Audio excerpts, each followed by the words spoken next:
Saudi വിദ്യാഭ്യാസ മന്ത്രാലയത്തിൽ നിന്നുള്ള നിരീക്ഷകരുടെ സാന്നിധ്യത്തിൽ നടന്ന തെരഞ്ഞെടുപ്പ് രാവിലെ 8:30 ആരംഭിച്ച് വൈകുന്നേരം 4:30 വരെ നീണ്ടുനിന്നു.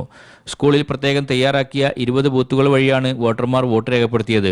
മൊത്തം 6170 വോട്ടർമാരിൽ 1360 പേർ വോട്ട് രേഖപ്പെടുത്തി. മുൻകാല തെരഞ്ഞെടുപ്പുകളേക്കാൾ വോട്ടിംഗ് ശതമാനത്തിൽ ഇപ്രാവശ്യം വർധനവ് വന്നിട്ടുണ്ട്. The elections were conducted strictly as per the guidelines from the Ministry of Education and from the embassy.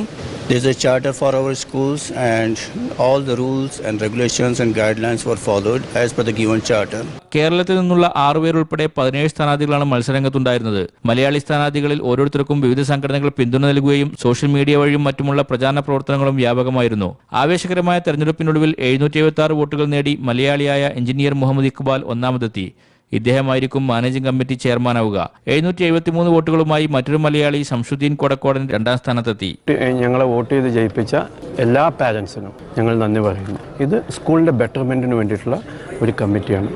ആ കമ്മിറ്റി പാരൻസിന് വേണ്ടിയിട്ട്, സ്റ്റുഡൻസിന് വേണ്ടിയിട്ട്, സ്കൂളിന് വേണ്ടിയിട്ട്, ടീച്ചേഴ്സിന് വേണ്ടിയിട്ട്, ഇതാണ് ഞങ്ങളുടെ പ്രവർത്തനം. ബീഹാർ സ്വദേശി മുഹമ്മദ് ആസിഫ്, ഉത്തർപ്രദേശ് സ്വദേശി മാജിദ് സലീം, മഹാരാഷ്ട്രയിൽ നിന്നുള്ള മലയാളിയായ മോഹൻ ബാലൻ, കർണാടക സ്വദേശി താഹിർ അലി, തമിഴ്നാട്ടിൽ നിന്നുള്ള നൂറുൽ അമീൻ എന്നിവരാണ് മറ്റു കമ്മിറ്റി അംഗങ്ങൾ. 3 വർഷമാണ് കമ്മിറ്റിയുടെ കാലാവധി. Sadiq Ali Thuvur, media 1, Jeddah.